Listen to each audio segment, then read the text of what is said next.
దొంగ అని అరుచుకుంటా పరిగెత్తుకుంటా పోయి తప్పించుకోవాలని చూడడం. క్లాసిక్ కేసులు ఏమైనా ఉండేవి వీళ్ళే చేసేది.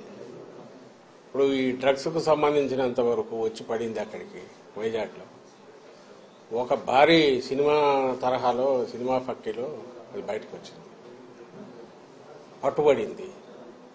సిబిఐ సెంట్రల్ గవర్నమెంట్ చెందిన సిబిఐ దాన్ని పట్టుకుంది.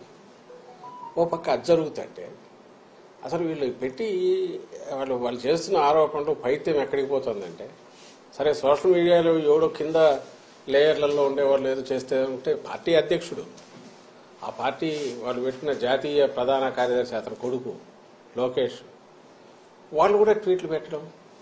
అసలు చంద్రబాబు నాయుడు ఆయన ముఖ్యమంత్రిగా పనిచేశాడు రాష్ట్రానికి, ఇంతకుముందు చేశాడు, ఈ రాష్ట్రానికి మళ్లీ కావాలని పగటికలాలు అంటున్నాడు. అతని కొడుకు ఫ్యూచర్లో ఎప్పుడన్నా అయిపోతానేమో అతను పగటికలాలు అంటున్నాడు. ఆ బుద్ధి అన్నా ఉండాలి, కొంత ఇంగితం ఉండాలి కదా. ఏం మాట్లాడుతున్నాము, ఏ స్థాయి వ్యక్తులము, మాట్లాడే ముందు మా స్థాయి కన్నా ఇది సరిపోతుందా, ఫ్యాక్ట్స్ ఏంటి, ఫ్యాక్ట్స్ లేదు మాట్లాడకూడదు అనే కనీస జ్ఞానం, కనీసం ఇంగితం అన్నా ఉండాలిగా. ఇప్పుడు దానికి రిప్లై మేము ఎక్స్ప్లెనేషన్ లాగా ఇచ్చుకోవాలి. ఇప్పుడు అలా జరిగిండేది ఒక అసలు నిజంగా అది దేశంలోకి వచ్చింటే భయంకరంగా ఉండేది. లక్కీగా ఇంటి రావడము పట్టుకోవడం అనేది ఒక పెద్ద రిలీఫ్ స్టేట్కే కాదు దేశానికి కూడా. అంత భారీ ఎత్తున వచ్చిందంటే అది ఎక్కడికి టార్గెట్ పెట్టుకున్నారో ఎవరు పెట్టుకున్నారో అని అనుకుంటే ఇప్పుడు వీళ్ళే అరిచే అరుపులు చూస్తుంటే వీళ్ళే ఉన్నారేమో అనిపిస్తుంది. అట్లాగా కంపెనీల్లో ఎవరున్నారని తెలిస్తే అంతా ఈ కుటుంబాల దగ్గరగా ఉండేవాళ్ళు, బంధువులు.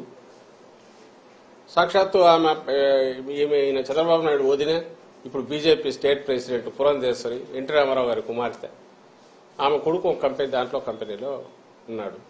ఆమె వియ్యంకుడు ఆ కంపెనీలోనే పార్ట్నర్ అనుకున్నారు. వాళ్ళు ప్రమోట్ చేసిన కంపెనీనే తర్వాత డివైడ్ అయ్యింది, ఒక్కొక్కరు ఒక యాక్టివిటీ చూసుకుంటున్నారు.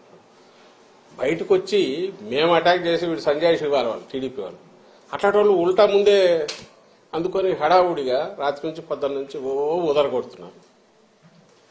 ఇప్పుడు ఇది కాదు, ప్రతి దాంట్లోనూ వాళ్ళు అలాగే చేస్తున్నారు ఫస్ట్ నుంచి ఇప్పటి వరకు. ఇది మళ్ళీ ఎన్నికలకు పోతున్న సమయంలో దీన్ని తీసుకొచ్చేసి మా మీద బండ వేస్తే మేము ఇది చేయాలి.